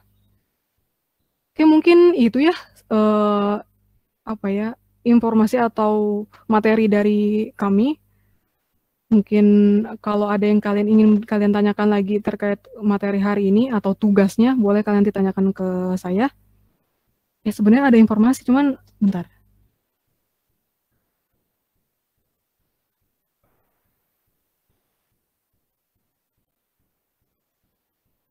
Oke deh.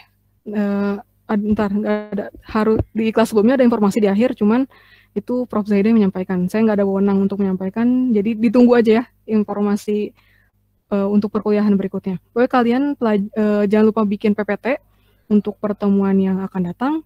Setelah itu baru UTS kan ya. Nah, tolong dipelajari juga dari tugas ataupun hasil diskusi yang sudah kita kerjakan hari ini juga. Oke, mungkin sekian dari saya. Jaga selalu kesehatan kalian. Sampai jumpa besok pada saat praktikum. Assalamualaikum warahmatullahi wabarakatuh. Waalaikumsalam. Terima kasih banyak, Bu.